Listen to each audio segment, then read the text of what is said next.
Ladies and gentlemen, boys and girls, welcome back to Basketball Conference, the ACC football podcast. My name is Joey Weaver. I'm a Georgia Tech grad and a Louisville fan. He is Mike McDaniel. He is a Virginia Tech grad and a Notre Dame fan. Mike, first question, if you're an NC State fan coming off of 2017, what are you feeling right now? Happy. Yep.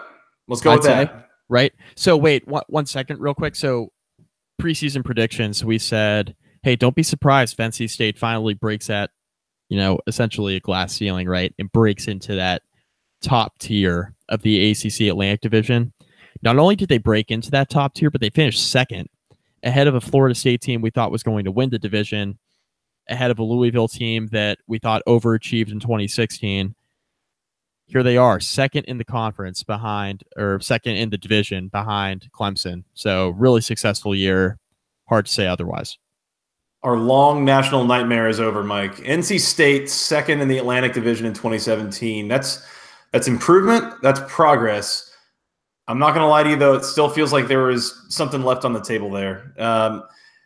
You're right. We both had 9-3 for NC State. I think Will Thompson we brought on had something kind of along those lines. That's where they finished 8-4, 9-4 with the bowl game.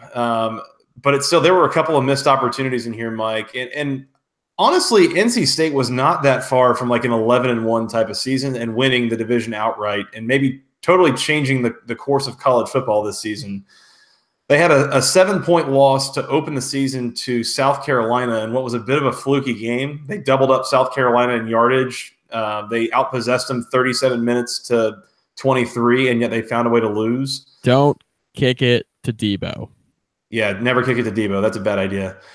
They lost by a touchdown to Clemson in a game that they had Clemson on the ropes. They lost by 6 at Wake Forest late in the year.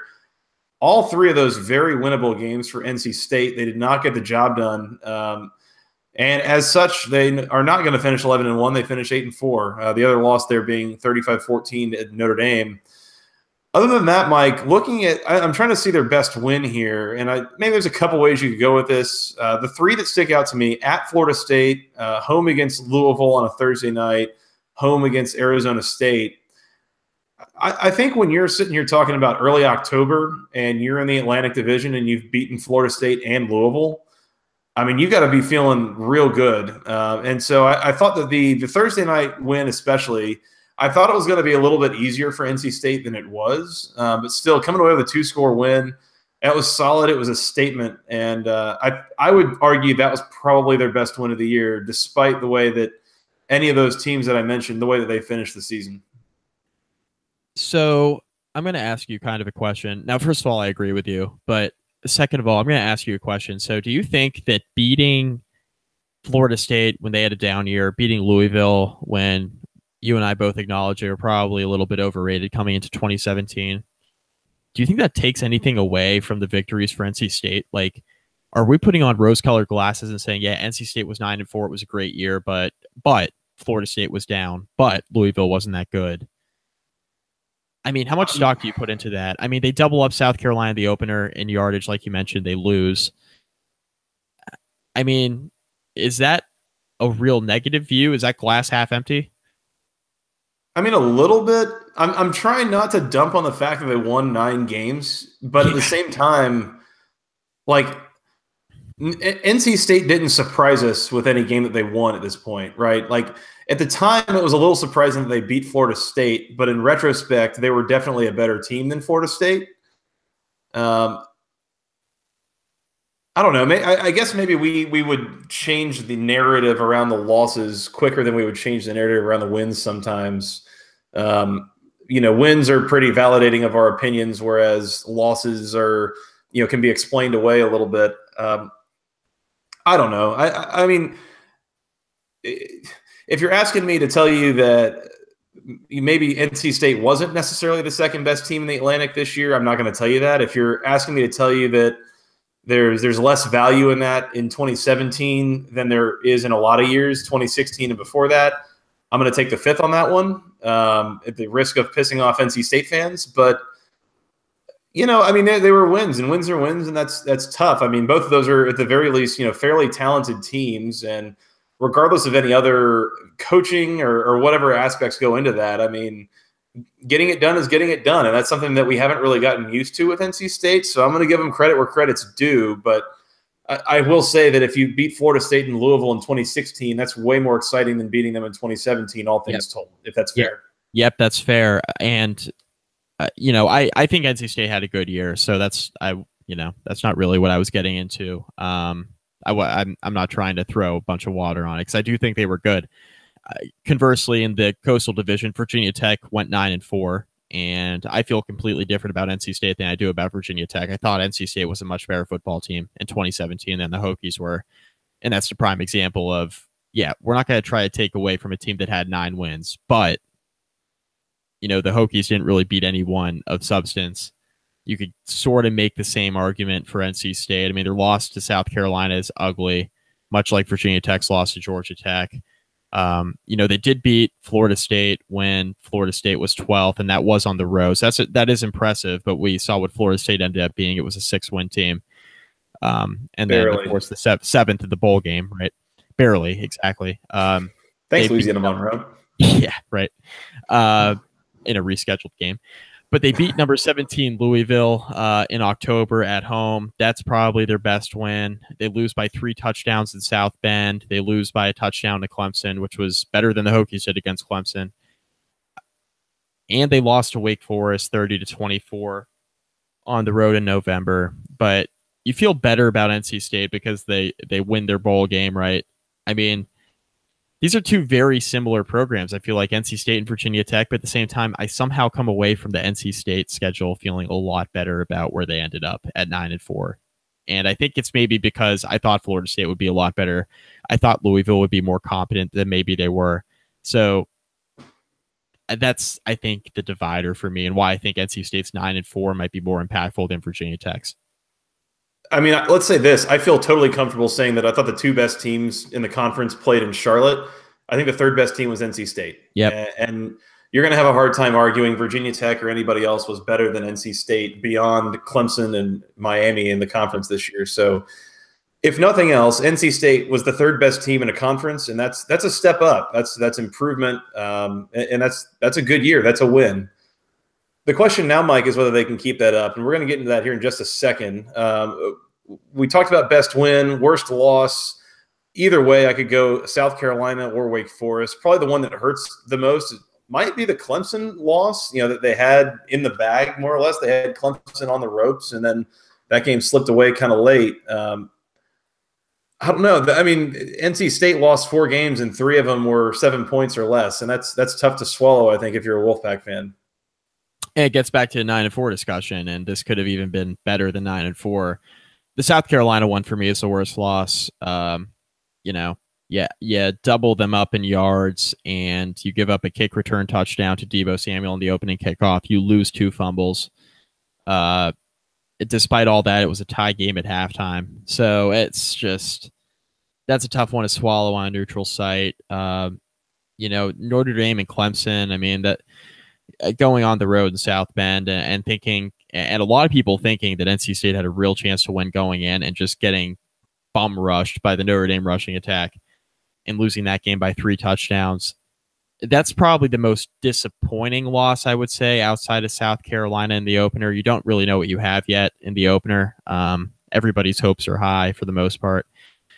But when you go into South Bend and you've rattled off 6 wins in a row since that South Carolina loss, and you lay an egg against Notre Dame in a game that a lot of people picked you to win, that's tough. That's real tough. And I don't care what they say about Clemson the following week or even the road game against Wake Forest in November.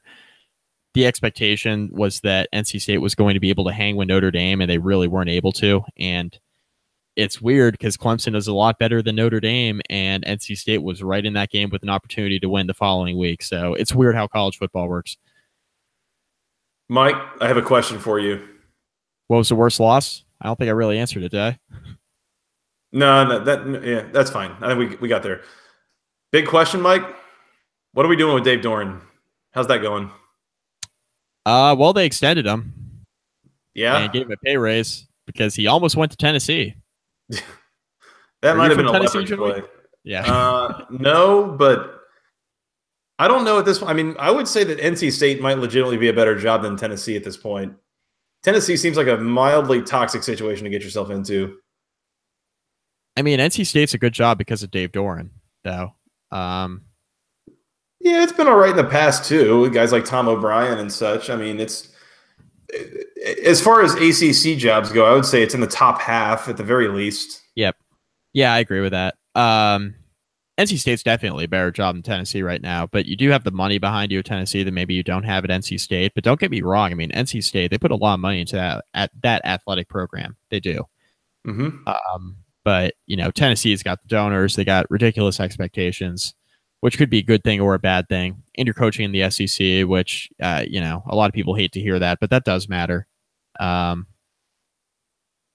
I'd still take the job at NC State right now over Tennessee. I just think there's more stability there, like you mentioned. And Philip Fulmer is making football decisions, and, he's been irrelevant since like the early 2000s. So they're in a weird spot, Tennessee. They hired a coach and fired a coach in Schiano within 24 hours.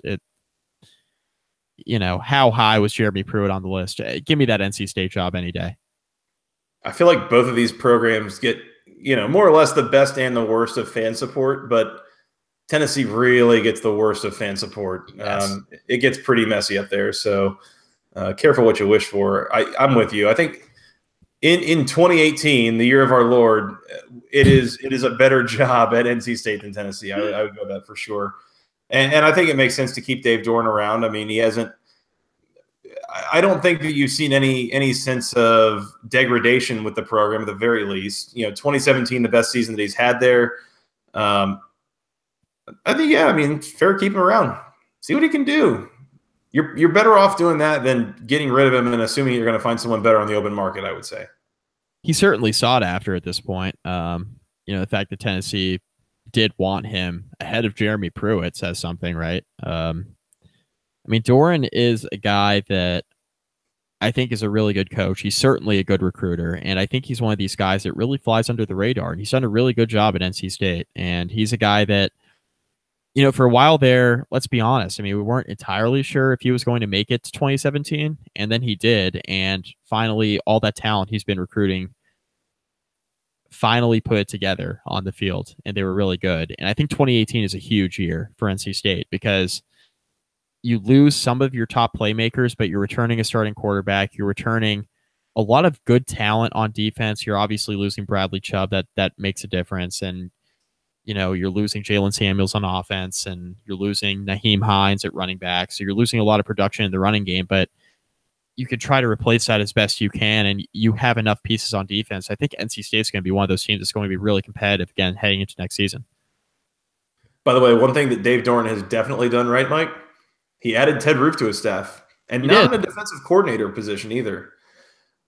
He took Ted Roof from Georgia Tech. Thank you, NC State. And now in favor of NC State, they will be able to recruit Gwinnett County very effectively, and they've already been doing so. So I think it's a win-win for everybody involved. But in any case, Mike, looking towards 2018, first of all, from a personnel standpoint, it's not looking great. NC State very much had a window in 2017, and in 2018, it's going back to a little bit of a rebuild.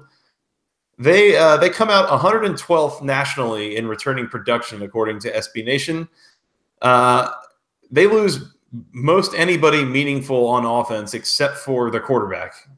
They bring back Ryan Finley at quarterback. They bring back Reggie Gillespie, and they bring back a few guys in the offensive line. But Naeem Hines, Jalen Samuels, even backup quarterback Jalen McClendon, who was a situational guy, he's gone.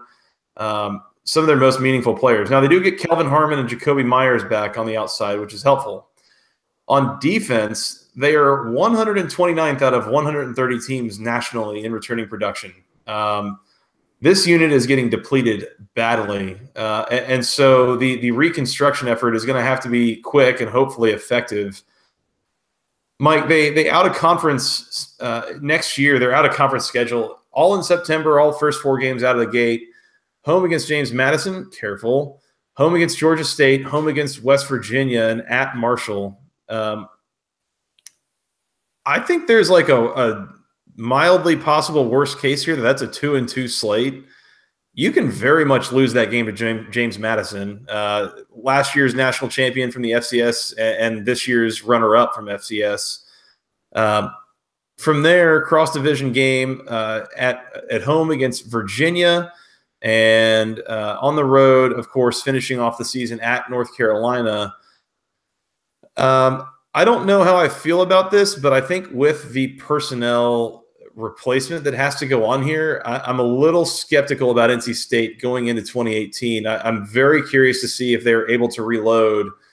I'm honestly not that sure if they can, Mike.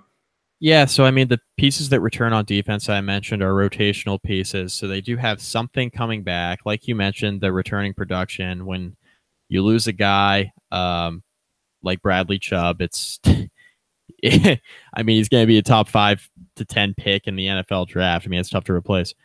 They have some young talent on defense, so they're going to hope that those guys develop quickly. I liken them to Virginia Tech in that regard as well.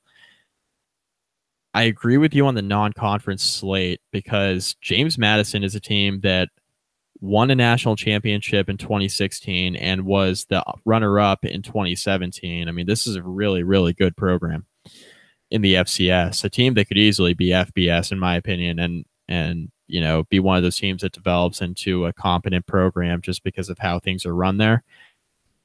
Georgia State, you're going to win that game. Marshall, you should win that game on the road. That West Virginia game's tricky because West Virginia, I think, is very similar to NC State as far as what they have coming back on defense as well as the pieces on offense. They, of course, have Will Greer, and he's going to throw it all over the yard. So a clash of styles for sure. NC State's got more of a conventional West Coast offense, while West Virginia wants to throw it about 50,000 times a game and just see where let the chips fall where they may. Defense isn't really a thing in the Big 12 anyway. I could see a scenario where that's a 2-2 start to the year. I think more than likely it's 3-1. I think NC State will be able to contain West Virginia enough to win that football game. The JMU one is tricky for me. I think that's the 50-50 game in my opinion. But I think Georgia State and Marshall are winnable. So it's one of JMU and West Virginia. I think that they'll probably lose. Yeah, this could be a little tricky. I'm looking at these numbers, Mike, what NC State is losing. 7 of their top 9 tacklers, 4 of their top 5, or excuse me, their top 4 pass rushers, plus, I guess, a total of 7 of their top 9 there, and 4 of their top 5 in the secondary. So good luck. Yep. That's basically the entire defense that needs to be replaced. So hope that goes okay. Mike, that's all I got on NC State. Anything else before we get out of here? So better or worse next year? Worse? I'm going worse. Yeah. I think it's looking down for NC State. I won't speculate on 2019, and at the very least, they're bringing back Ryan Finley for next year, so some reason for hope on offense there. But I'm not optimistic about 2018 as it relates to NC State. Bowl game happens, I think. Yeah. I don't think you bottom out at worse than 6-6, but I think that you're a lot closer to 6-6 than you are to 9-4, 10-2. You know, those kinds of finishes. Yep, I agree. Pretty mediocre year next year for NC State, but it'll be fine. I mean, they're still recruiting well. Doeren does fine in that department. They got a lot of talent that's young, but it'll be a step back. The Atlantic Division is losing quite a bit, so you might not really fall that far in the standings, even dropping down to like a 7-5. That still might be better than, you might be fighting like a Boston College or a Wake Forest to be third best in that division, even if Florida State comes back. So, I mean, if that's as bad as it gets, you're still doing pretty well as a football program. So nothing to worry about. But anyways, Mike, let's get out of here. We got a few more teams to recap. In the meantime, they can find us on Twitter. I am at FTRSJoey. He is at Mike McDaniel CFB. That's a new one. At Mike McDaniel CFB on Twitter. And together we're at BC Podcast ACC. You can send us an email with your questions, comments, concerns to the longest email address known to man, basketballconferencepodcast@gmail.com. Nailed it. I fully expect NC State fans to come at us and tell us why we're 12 kinds of wrong on this podcast. So please do that. They can find us on iTunes, Google Play, SoundCloud, the Overcast app, and wherever fine podcasts are sold for free. Mike, tell them where they can find us on the social medias. Facebook. Go check it out. Facebook.com/basketball conference. Rate, review, find all of our podcasts there, Joey. Dilly. Mike, they can also find us on YouTube. Just go search Basketball Conference. We don't have a fancy URL or anything like that. That's got to take a while. So go search us on YouTube, hit subscribe, and watch all of our podcasts because we are much better visually than we are audio-wise. I agree. So, yeah, come check it out. Mike, that's all I got. Let's talk a little more soon. Yeah, definitely, bye. We're going to talk about other teams, to be specific, so we'll do that then. But until next time, for Mr. Mike McDaniel, I am Joey Weaver. Thank you guys so much for listening. We'll talk to you again soon, and until then, go ACC.